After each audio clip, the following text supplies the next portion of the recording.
So most people think that Christianity, or to be a Christian or to go to church, you've got to have everything together. You've got to be perfect or squeaky clean.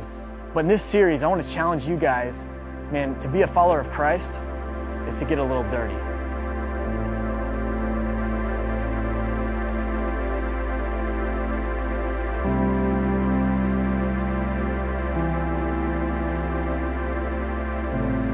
You had a back surgery not that long ago, right? Right, just several months ago, and I had wound up in hospital twice after that, which meant I couldn't do any exercise or anything, so that just made my back even worse. It's just been an embarrassment to have a yard grown up like the woods out here. Yeah.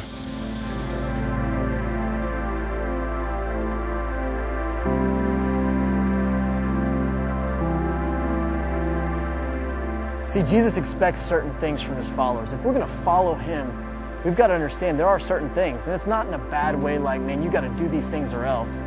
But more like, man, Jesus expects certain things from us, for us to do certain things because he did them. See, Jesus served people. He got out there and he got dirty. So it should be no surprise for us to see, when we look in the Bible, Jesus himself, man, playing in the mud.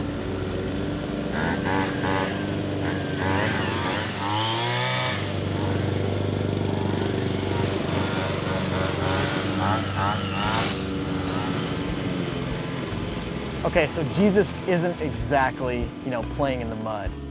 But I want you to look at John chapter 9, when Jesus and his disciples roll up on a guy that had been blind since the day that he was born. The Bible says that Jesus, he spit on the ground and he made mud with the dirt in his saliva, and he spread it over the guy's eyes. And he told him to go wash himself in this pool. The guy came back just so excited because he could see for the very first time in his life. See, Jesus showed us on that day what it looks like to serve other people, to get a little dirty. And what's crazy is the Bible described this guy as someone that not a lot of us probably would help out. He was described as a blind beggar.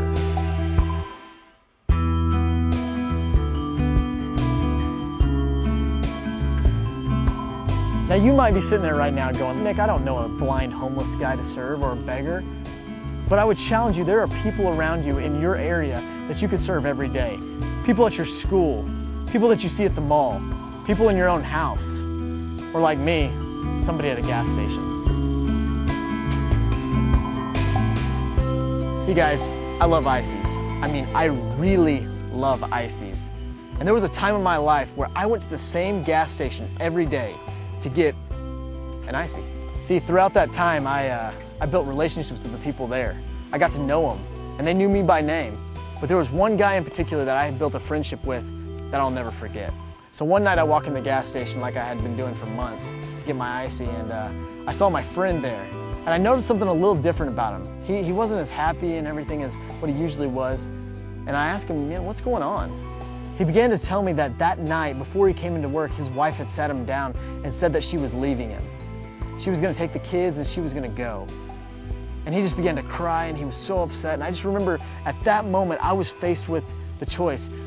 Do I stay here and take care of my friend, or do I go home?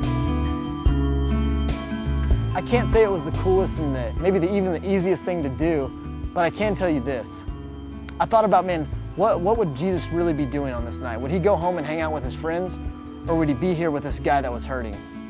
And it's kind of crazy, over the next 4 hours, what that looked like for me was I got to pray with this guy in the middle of a gas station. I got to share a little bit about my faith and who God is in my life.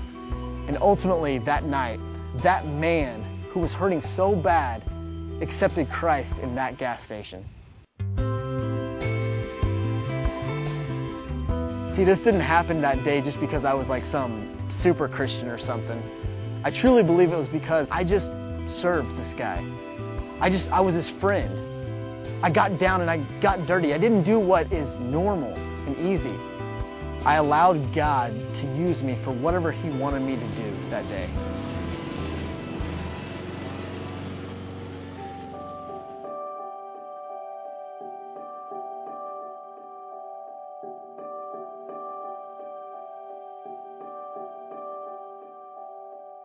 God gives us opportunities every day to impact other people's lives, to serve other people. And we've got the choice. Are we going to stay blind to them? Are we going to act like we don't see the needs of other people right in front of us? Or we have the opportunity to choose to say yes, to open our eyes and truly serve other people. In fact, listen to what Jesus says in Matthew 23:11. The greatest among you must be a servant.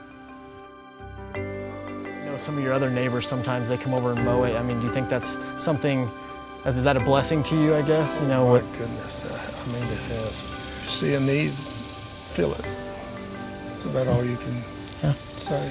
All right. If you see something that's obviously a need and you can fill it, then try.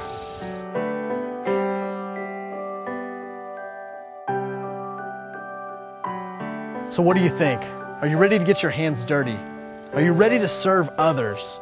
Are you ready to humble yourself and allow God to use you to help someone else? See, some of you are going to stay blind, but my prayer is this, that you would open your eyes for the first time and see the world in need and actually do something about it.